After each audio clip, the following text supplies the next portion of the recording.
Subscribe to our channel. Moi, j'étais dans la chambre du bas, donc dans cette chambre, fermée à clé. Et les mecs, je dis les parce que je pense qu'ils étaient deux. Pourquoi, je vais vous expliquer. Ils sont rentrés dans la maison, alors que j'étais dans la maison, et ils ont tout fouillé. Comment je m'en suis rendu compte, c'est que en fait, sur le transat ici, il y avait tous mes affaires en pagaille, ce qu'il y avait dans mon sac à dos, mais sur le coup, j'ai pas calculé. Je vais dans la chambre en haut, et là, je vois ma valise retourner. Donc je demande à mon frère, William, est-ce que tu as touché à mes affaires ou quoi que ce soit? Il me dit non, Ilan, j'ai pas touché. Je dis bizarre. Et là, je vais dans l'autre chambre à côté et je vois toutes les portes ouvertes, avec le coffre-fort ouvert. Bon, il n'y avait rien dedans. En fait, pendant que j'étais en live dans la maison, ils sont rentrés. Ils ont fouillé toute la maison. Alors moi, quand je voyage, et même en France, de toute façon, j'ai aucun objet de valeur. Rien. Ni montre, ni rien. Et pour le coup, j'avais mon sac Gucci. Donc un sac à dos Gucci avec, je sais pas, peut-être 1000 balles en espèces et en plus en dollars dedans. Donc même pas en euros, en dollars. Ils ont vidé mon sac. Donc ils ont vidé mon sac. Il y avait mes papiers dedans, passeport, carte d'identité et tout. Ils ont pris le sac Gucci et dans la poche sur le côté, il y avait le passeport de mon frère. Donc ils ont volé le passeport de mon frère et les espèces qu'il y avait dedans. Mais ce que je trouve hyper bizarre,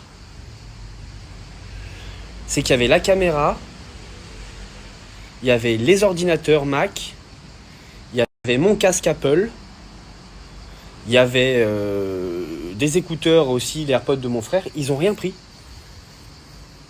Ils ont pris que mon sac Gucci qu'ils ont vidé et ils sont repartis. Et en fait, ils sont passés par là. Donc ils ont mis une chaise ici et ils ont sauté au-dessus. Et de l'autre côté, ils ont mis deux espèces de caisses pour grimper. Et c'est les voleurs les plus nuls que je connais. Prends tout. Je sais pas, il y avait une caméra à 4000 € avec l'objectif, etc. Ils l'ont pas pris. Alors les trucs Apple, à mon avis, je pense qu'ils n'ont pas volé parce qu'aujourd'hui, ça, c'est localisable et que si je dis pas de conneries, je crois que c'est aujourd'hui impossible de les utiliser. Donc peut-être pour ça qu'ils n'ont pas pris. Mais la caméra. Et j'avais des affaires de marque, ils ont tout Enfin, j'ai 2-3 paires de baskets, 2-3 chemises de marque, genre. Ils ont rien pris. Alors après, ils ont peut-être pris quelque chose dans ma valise que pour l'instant, je me rends pas compte. Et peut-être plus tard, quand je vais dire, je vais chercher, je vais pas trouver, je vais me dire, ah merde, ils ont pris ça. Mais au final, de ce que je sais, c'est genre 1000 balles d'espèces et ils m'ont pris mon sac Gucci, qui coûte genre 1500 balles. C'est hyper relou parce que ce sac, j'y tenais, parce que je voyage tout le temps avec, c'est pratique pour mettre mon PC et tout, donc c'est un peu relou. Je vous cache pas. Donc je suis un peu deg. Et bon, après, de l'oseille, voilà, c'est 1000 balles, ça va pas me tuer, mais c'est quand même hyper relou. Mais la vérité dans tout ça, c'est que les mecs, ils sont rentrés dans la maison alors que j'étais là. Les gars, je vais pas faire le voyou. Hein. Et j'en suis pas un, mais par contre, je vous le dis, si j'étais sorti à ce moment de la chambre et que je le vois, il ressort pas. Hein. Il repart pas. Hein. Je vous le dis, il repart pas. Donc il a quand même des sacrées couilles. Je pense que c'était visé. Les mecs, ils m'entendaient quand je live, je crie, je fais le con, etc. Donc, en forcément montant. Donc, je pense que c'était visé parce qu'il y a plusieurs villas. Il y a que la mienne qui a été cambriolée. C'est compliqué, hein, la France. Hein. On parle des influx qui partent à l'étranger, etc. Mais je vous dis la vérité. Je pars 4 jours à Saint-Tropez. Des mecs rentrent chez moi pour me voler. C'est compliqué, la France. Hein. Je vous dis la vérité. Hein. C'est compliqué. Hein. Je vais même pas aller porter plainte parce que je sais très bien comment ça va se passer. Je m'étais fait voler mon sac à dos une fois dans la voiture à Paris. Ils ont jamais rien fait, la police, donc je vais pas perdre mon temps à aller porter plainte. Quoique je vais peut-être devoir au moins le faire pour le passeport. Mais c'est grave, hein. Regardez. Là, il y a des traces sur le mur des pieds, je pense. Bref, si je peux vous donner un conseil, quand vous êtes en vacances, pensez bien à fermer la baie vitrée. Pour le coup, c'est de ma faute, j'étais dans la maison, la baie vitrée ici était ouverte. La baie vitrée là était ouverte. Donc c'est de ma faute, je peux m'en prendre qu'à moi. Mais bon, c'est quand même relou si tu dois tout le temps vérifier, même quand t'es chez toi. Voilà, faites attention, soyez prudents à pas laisser les portes ouvertes. Et puis même quand vous êtes à la maison, il faut faire gaffe, c'est malheureux, mais c'est comme ça. Bon, après, j'ai rien. Donc c'est ce qui compte, c'est que du matériel. Mais vas-y, c'est quand même relou de partir en vacances quelque part et de pas pouvoir être serein, tu vois. Enfin, je suis à Saint-Trope quand même, c'est pas genre. Je devrais quand même être en sécurité, enfin, c'est relou. En fait, tu peux être en sécurité nulle part en Ok, France. et je vais vous expliquer comment, pourquoi, et je suis au bout de ma vie, en fait, je sais plus quoi faire. Bref, j'ai une société où j'achète des véhicules. Enfin bref. Il y a 4 mois, j'ai acheté une voiture, une Kia Ceed, toute neuve dans un garage professionnel à Antibes. Donc j'achète la voiture, je suis content et tout, je la paye le prix qu'il faut, etc. Quand au moment où j'achète la voiture, je dis au mec, bah, pour te la bloquer, je te fais un acompte de mon compte perso. Et tu me rendras cet argent-là, et parce que je vais te payer avec la société, ok?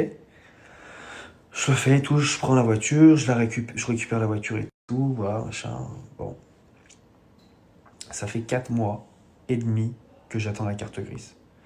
Il m'a fait un WW pour que je puisse rouler temporairement. C'est périmé, c'est-à-dire que je peux même plus me servir de la voiture.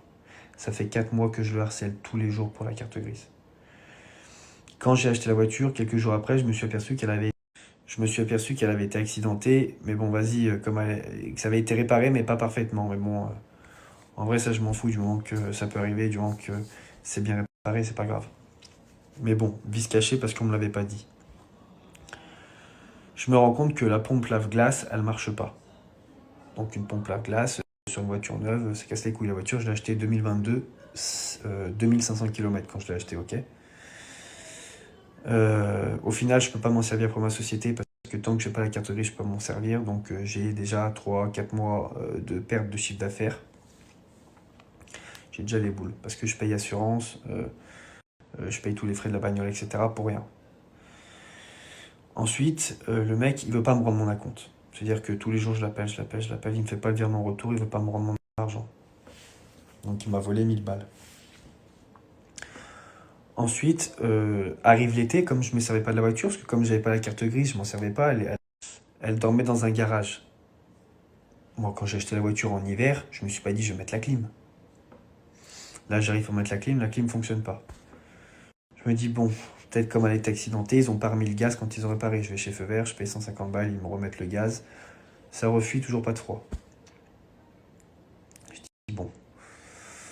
Donc là, c'est un problème plus grave. C'est peut-être un radiateur, peut-être je ne sais pas ce que c'est, mais c'est plus grave. Je roule et d'un coup, la voiture, elle se met à rouler à 30 km/h. Elle dépasse pas les 30 km/h, j'entends paf, pleine autoroute. Je m'arrête sur le bas-côté, j'ouvre le capot, je vois du liquide de refroidissement dans tout le capot.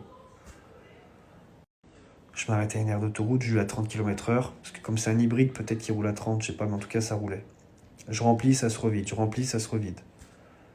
Du coup, j'ai posé la voiture dans un Kia que je connais même pas, frère. J'avais caché la clé. Parce qu'il y avait un... Donc au final, j'ai caché la clé et le lendemain, le magasin, ils l'ont repris. J'ai une garantie constructeur de 7 ans sur ces véhicules. Je ne peux pas l'utiliser car je n'ai pas reçu la carte grise. Ça veut dire que là, aujourd'hui, il faut que je reçoive la carte grise. Une fois que j'ai reçu la carte grise, je peux essayer de faire marcher la garantie constructeur, ce qui n'est pas gagné. Sur une voiture que j'ai achetée neuve. Neuve. 2500 km 2022. Le mec me répond plus au téléphone. J'ai pas la carte grise. Il me doit 1000 balles. Et la voiture est fracassée. Pourtant, elle n'a pas eu de choc, rien, mais tout est explosé dedans. Je sais pas ce qu'il y a là. Rien qui marche.